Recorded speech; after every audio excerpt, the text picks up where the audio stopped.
حضور په کلي کې د شیروالي کاکا د زوی واده دی نو شور خو جوړیږي که نه ډول ډبلي دې اوچت که کني سره د دې محوق کې دې لوړ تېروم د ګیدړ واده. راځئ دوستانو چې نن در باندې یو خشته شانتې کهاني وګورم چې کارټون هم دی او مزې ترېنه واخلو. ویډیو را سره تر اخره پورې وګورئ.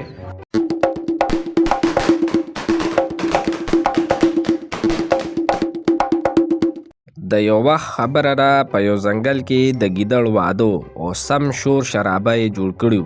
د واده د هلک نوم چلاکو خان و. په چالاکۍ کې ډېر زیات ماهر و. ښځې یې دا اوږده مښوکه نیولې وه. هغه د بل ځنګل نه د دې ځنګل ته راغلې وه. هغه په اوږدو اوږدو چغو باندې مشهوره وه.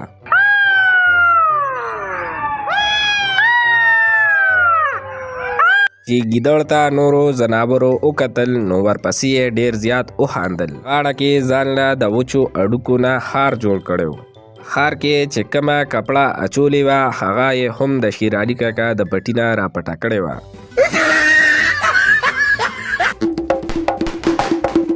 او د واده جینۍ د پلاستیک لوپټه اچولې وه.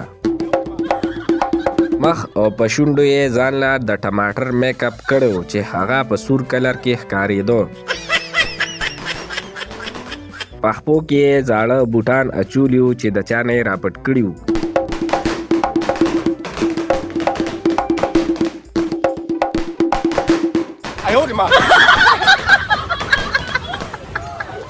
واده ټینټونه یې هم د پشلېدلو پلاستیکو نه جوړ کړي وو. په جنجانو کې د مهې بچي به ورته ګانې بجانې وهلې او شادوګانو به ورته ګډا کوله او په موبایل باندې به یې تصویران جوړول. سپي به ورته بار بار غپل او په غپارو کې به مبارکي ورکوله. ډېر زیات ګرم ماحول یې جوړ کړی و چې د شپې پې اچانک شیر راغی. چې شیر یې ولیدو نو د یرې نه ټول خاموشه شو او پروګرام یې خاموشه کو. بیا شیر ترېنه تپوس وکړو دا څه شور مو جوړ کړی دی؟ ټول ځنګل مو په سر راغشتی، څوک ته نه په ارام نشي سملاستی. ګیدړ اورپې چالاکو خان ورته فوراً جواب ورکړو حضور په کلي کې د شیروالي کاکا د زوی واده دی نو شور خو جوړیږي که نه او بنګله خو به ورته اچو که نه.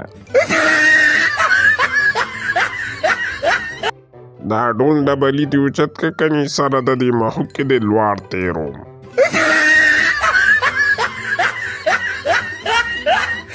د واده نه پس رخصتي وشوه.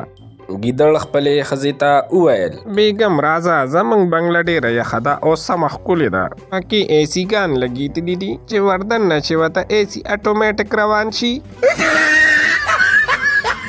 د واده رخصتي وشوه او بیا ټول ځناور خپلو خپلو خیمو ته روان شول.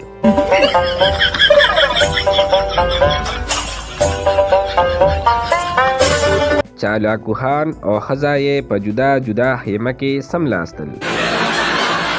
کله چې سحر شو نو د ځنګل ځناورو د ګیدړ او د هغه په ښځې پسې وخاندل او ورته یې وویل شور خو د ډېر زیات جوړ کړی و. تا به وي چې الکشن دی وګټه هغه ښځه خو د نه بیا وتښتېده. ویډیو د سره لایک او سبسکرایب ضرور کې او په کمنټ کې خپله رایې ولیکئ.